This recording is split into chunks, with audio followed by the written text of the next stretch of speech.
हाय। कैसे हैं आप लोग?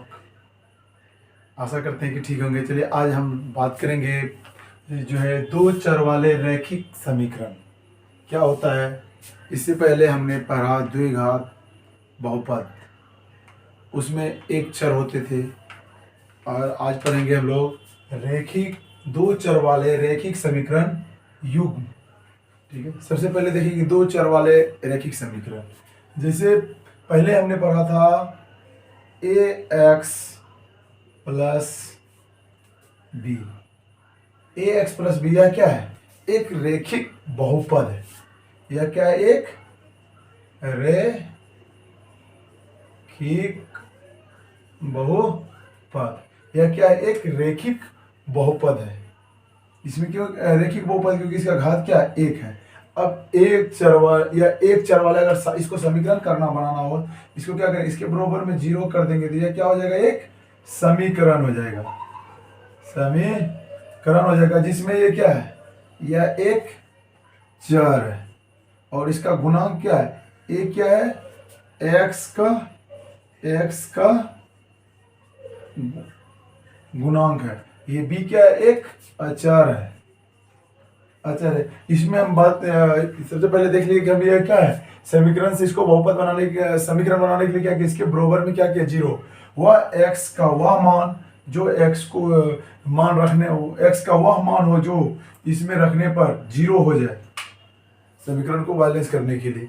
अब इसी के बारे में हमें भी बात करेंगे। ये हो गया एक चर वाले हो गया। अब देखते हैं दो चर वाले रैखिक समीकरण जिसमें कि दो चर हो। दो चर देख लेते हैं, लिखते हैं a x plus b y plus c बराबर जीरो। इसमें क्या है? एक चर ये हो गया, एक दूसरा चर ये हो गया। ये भी चर है ना, ये भी चर है, लेकिन दोनों चर क्या है? अलग अलग है, डिफरेंट है। और यहाँ ये क्या है? एक अचर है। सी क्या है? एक अचर है। यानी कि ए बी सी क्या होना चाहिए? एक वास्तविक संख्या होनी चाहिए। ठीक है, लेकिन ए बी सी एक वास्तविक संख्या होगी। यहां लिख सकते हैं ए बी सी एक वास्तविक संख्या होगा जहां ए बराबर नहीं होगा जीरो के और बी जो है बराबर नहीं होगा जीरो के। अब क्यों नहीं होगा बराबर, ये देखते हैं। अगर हम इसको ढक लेते हैं, अगर x यहाँ पर a का मान जीरो रखेंगे तो या x को क्या करेगा? जीरो कर देगा। अगर इसको जीरो कर देंगे तो इसमें फिर क्या बचा? है सिर्फ एक चर बच गया ना। अगर हम b को मान जीरो कर देंगे, b का मान अगर हम जीरो कर देते हैं तो फिर यहाँ x और ये अचर बचेगा, एक सिंगल चर बचा। यानी कि दो में से किसी एक को भी अगर हम जीरो कर देंगे तो वह क्या हो जाएगा? एक चर वाले समीकरण हो जाएगा। तो फिर वह दो चर वाले रैखिक समीकरण नहीं कहलाएगा। ठीक है, अब इसमें देखेंगे हम एक चर वाले रैखिक समीकरण का हल कैसे करते हैं, उसको जो है ग्राफ पर कैसे दर्शाते हैं, पहले ये देख लेते हैं। उसके बाद हम बात करेंगे दो चर वाले रैखिक समीकरण का। एक चर वाले रैखिक समीकरण क्या होता है? यह हमेशा स्ट्रेट लाइन में होता है, मतलब इसकी रेखाएं जो हमेशा सीधी होती है। एक चर वाले रैखिक समीकरण का रेखाएं जब हम ग्राफ में बात करेंगे रेखा की, तो एक चर वाले रैखिकरण जो है, जो इधर क्या था? प्लस प्लस होता है, इधर प्लस माइनस प्लस होता है, इधर माइनस माइनस होता है, इधर प्लस होता है। इसकी रेखा या तो ऐसे जाएगी या ऐसे जाएगी या ऐसे जाएगी या फिर ऐसे जाएगी। जो भी जिधर से भी रेखाएं जाएगी, या क्या होगा? हमेशा सीधी रेखा में गुजरेगी। ठीक है, और इसका जो हल है, अनेक हल निकलते हैं। अभी कैसे हल निकालते हैं देखते हैं। कोई भी एक जो है रैखिक बहुपद लेते हैं, जैसे x plus Y minus two बराबर को क्या हो गया? जीरो हो गया। अब इसका हल क्या करेंगे? एक का मान रखेंगे तो दो का मान निकलेगा। अगर यहाँ पे x बराबर लिख सकते हैं दो माइनस वाई, लिख सकते हैं दो माइनस वाई लिख सकते हैं। यहाँ पर मान लेंगे, माना x बराबर वन, वाई बराबर क्या हो गया? वन। चलिए यहाँ एक तालिका बना देते हैं। यहाँ पे एक्स और वाई, एक्स वाई बराबर क्या माने? वन। तो एक्स बराबर कितना निकल गया? एक्स बराबर कितना हो जाएगा? टू माइनस वन, कितना हुआ? वन। अब मान लेते हैं, माना y बराबर 0, तो कितना आ जाएगा, तो x बराबर कितना आ जाएगा, 2 माइनस 0 बराबर 2, यानी कि x 2 हो गया, y कितना है 0 है। इसको भी हम ग्राफ पर देखते हैं कि यार सीधी रेखा में कैसे गुजरती है। ये इसका एक बना दिए, चतुर्थांश हो गया। ये x एक्सिस है, y एक्सिस है। अब कह रहा है x1 है, चलिए 1 2 3, यहाँ ये सेंटर है ओरिजिन, और यहाँ हो गया -1 -2 -3, x डैश, y डैश, यहाँ हो गया 1 2 3, यहाँ हो गया -1 -2 -3, यानी कि यह डायरेक्ट ले सकते हैं, कोई रेखा आगे तक जाएगा। यहाँ पे जगह का हमें बना दिया, हम कितना बड़ा 1 1, तो 1 का लाइन, यानी कि कहने का मतलब यहाँ एक रेखा के 1 पे से लाइन खींचेंगे, जो x का जो मान होता है वो क्या था, y के पैरेलल, यानी कि y के सीधा सीधी में रेखा खींचाएगा वो, ये y एक्सिस के सीधा में खींचा गया, और x का कितना मान है, y का कितना मान है 1, तो यहाँ आ गया, दोनों रेखा जहाँ करता हुआ इसका क्या होगा, कोऑर्डिनेट हो गया 1 और 1, यानी कि x1 है y1 है। एक पॉइंट ये हो गया। दूसरा कह रहा है कि x2 यहाँ है, x2 यहाँ है ना, तो इसके बाद y कितना है 0, तो y 0 यही है। x2 में यहाँ एक लाइन खींचेंगे, y2 का लाइन यहाँ पे खींचेंगे, तो कहाँ कटेगा, ये यहीं पर कटेगा, तो यहाँ पर कटेगा। ये कितना हो गया 2 और 0, x को हमेशा क्या रखते हैं, पहले लिखते हैं, ठीक है। अब जो है ये लाइन ऐसे करके गुजर रही है, ये सीधी रेखा में गुजर रही है। हमेशा जो है एक चर वाले रैखिक समीकरण जो है, जिसमें सिर्फ एक ही समीकरण हो, युगवत होती है, यह क्या होता है, युगवत होता है समीकरण, ठीक है। या इसमें एक ही कटेगा, लाइन जाएगा, ये इसको यहाँ पर लिख देते हैं x प्लस वाई -2 बराबर 0, यह इसका हल है। अब इसमें अनगिनत हल कैसे होता है, अगर हम x का मान रखते जाएंगे, y का मान, x या y किसी का भी मान रख करके हम बना सकते हैं। अगर हम यहाँ पर y बराबर लिखेंगे तो क्या हो जाएगा, 2 - x हो जाएगा, फिर इसमें x का मान मानेंगे, x का मान इसी प्रकार मानते जाएंगे, तो वह क्या होगा, निकलते जाएगा, जितना मान मानेंगे ये इसका हल आगे निकलते जाएगा, चाहे लाइन का, ठीक है। इस प्रकार इसका हल जो है अनेक हल होगा, ठीक है। अब हम बात करेंगे द्विघात समीकरण, जो है दो चर वाले रैखिक समीकरण युग्म के बारे में। दो चर वाले रैखिक समीकरण युग्म वह होता है, दो या दो से अधिक समीकरण, दो चर वाले दो या दो से अधिक समीकरण को ही रैखिक, दो चर वाले जो है रैखिक समीकरण युग्म कहते हैं। देखते हैं इसको, दो चर वाले रैखिक समीकरण युग्म। अभी इससे पहले हम अभी देख रहे थे एक दो चर वाले रैखिक समीकरण युगवत। उसमें क्या होता है, जब दो या दो से अधिक चर, ऐसी समीकरण जिसमें दो या दो से अधिक चर हो, उसे क्या बोलेंगे, दो चर वाले रैखिक समीकरण युगवत।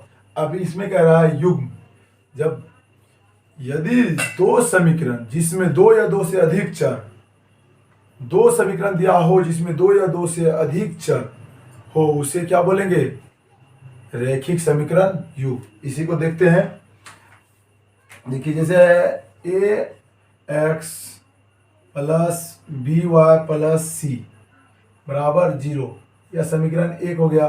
जैसे ax plus by plus c बराबर 0, यह समीकरण 2 हो गया, ठीक है। इसको हम नाम अलग अलग दे सकते हैं, या फिर हम यहाँ अलग कुछ भी लिख सकते हैं, चलिए ठीक है। जैसे कि हम लिख दिए sx plus ty plus z बराबर 0, समीकरण 2। तो यह इसमें क्या हुआ, ये जो है समीकरण 2 समीकरण दिया हुआ है, समीकरण 1 और समीकरण 2। अभी इसके परिभाषा बता रहे थे हम रैखिक समीकरण युग्म का। दो समीकरण, यदि दो समीकरण दिया हुआ हो जिसमें दो या दो से अधिक क्या हो, चर हो, इसमें क्या है, एक यहाँ दो चर है, सिर्फ इसके गुणांक अलग अलग है। इसका क्या है, गुणांक जो है अलग अलग है। गुणांक इसलिए अलग अलग क्योंकि यह मान होता है ना, जो हम मतलब 2x बार, दो बार क्या हुआ, 2x बार क्या हुआ, यानी कि 5x बार क्या हुआ, x का क्या मान है वो भी नहीं निकला। तो मतलब ये क्या है, x का क्या है गुणांक अलग है, इसका अलग है, इसका अलग है, ये सी है अचर है, इसके एक्स का गुणा किधर अलग है और इसका टी का गुणा वाई का गुणा भी अलग है। अब क्या करेंगे कि जो है कि इसका मान रखते हैं, नाम रखते हैं। चलिए हम ए भी मिटाते हैं इसको, फिर से यहाँ लिखते हैं a1 x plus b1 y plus c बराबर 0, c को 1 करेंगे। अब यहाँ लिखेंगे a2 x plus b2 y plus c2 बराबर 0। यह समीकरण हो गया 2, यह समीकरण 2 हो गया।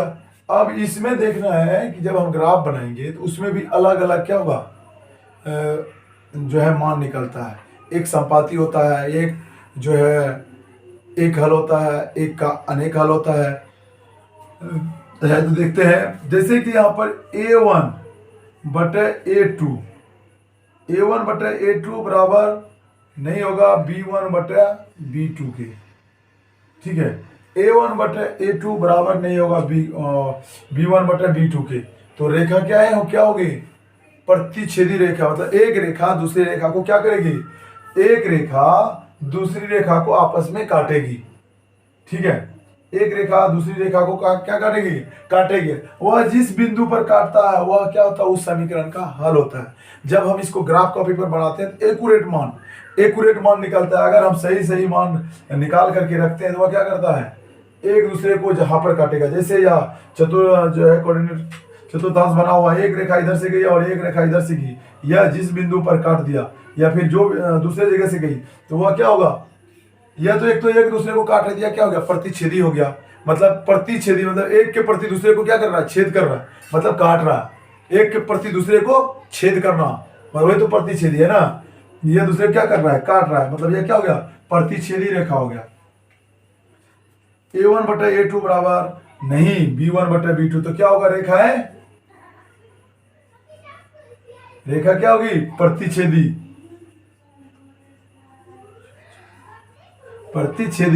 रेखा क्या होगा, प्रतिच्छेदी, ठीक है। चलिए इसी का हम अभी आपको उदाहरण बनाते हैं। एक a1 बटे a2 बराबर a1 बटे a2 बराबर नहीं b1 बटे b2, ठीक है। इसको हम नेक्स्ट वीडियो में आपको उदाहरण के साथ बना करके दिखाएंगे। चलिए इसको अब फिर देखते हैं। a1 बटे a2 बराबर b1 बटे b2 बराबर c1 बटे c2। तो रेखाएं क्या होगी, रेखा संपाती होगी। रेखा क्या होगी, संपाती होगी। संपाती का मतलब होता है एक रेखा, यह एक रेखा हो गया, यह एक रेखा हो गया ना। जैसे ए बी एक रेखा है, ए बी क्या है, एक रेखा है। और जो है दूसरी मान लीजिए इसी पर जो है एक रेखा यहाँ पे ये है, ये भी एक रेखा है पी क्यू।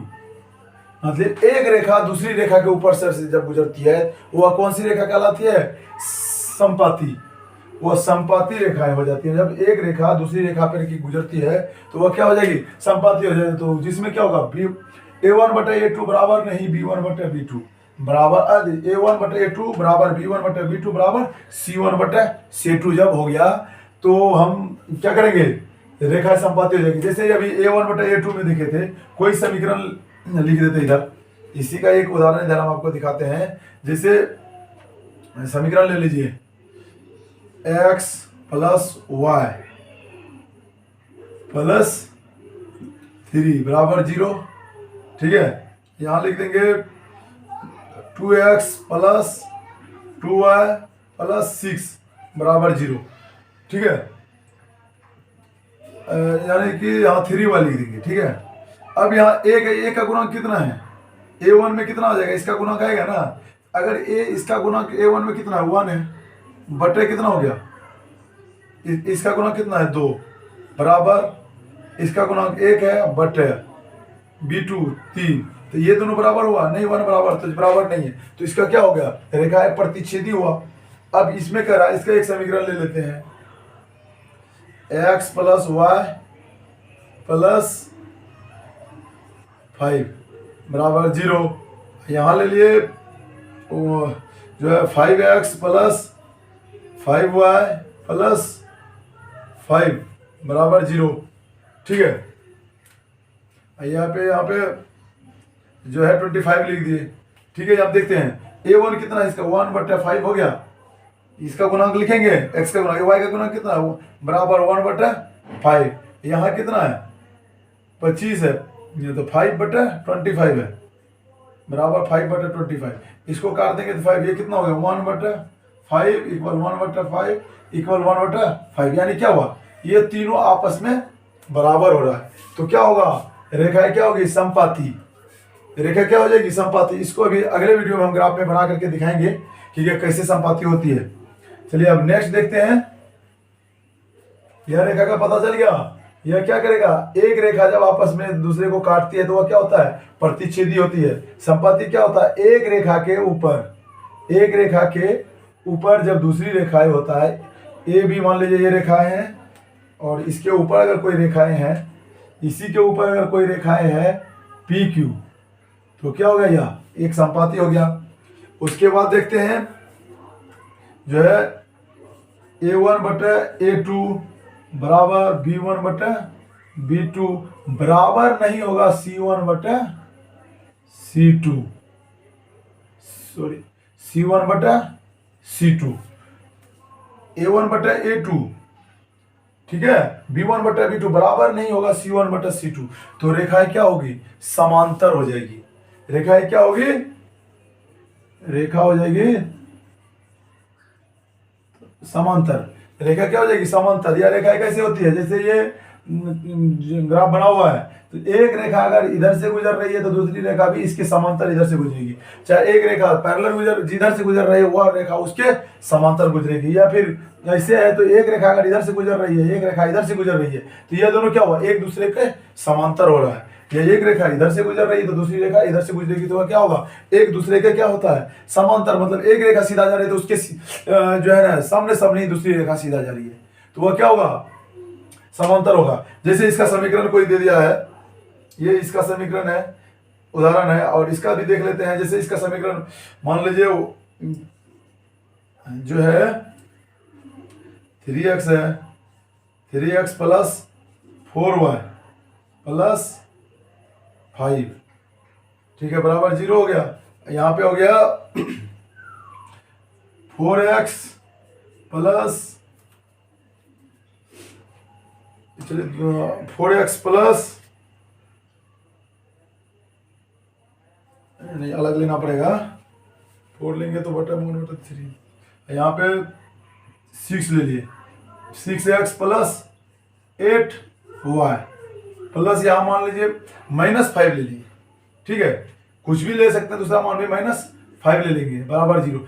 अब देखिए इसमें जो है ये 1 कितना है 3/6 बराबर 4/8 बराबर 5/-5।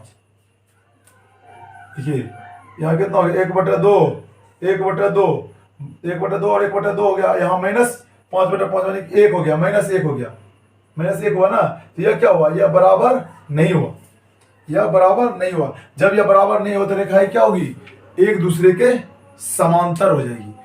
ठीक है, ठीक है, चलिए इसके उदाहरण के लिए हम मिलते हैं नेक्स्ट वीडियो में। धन्यवाद।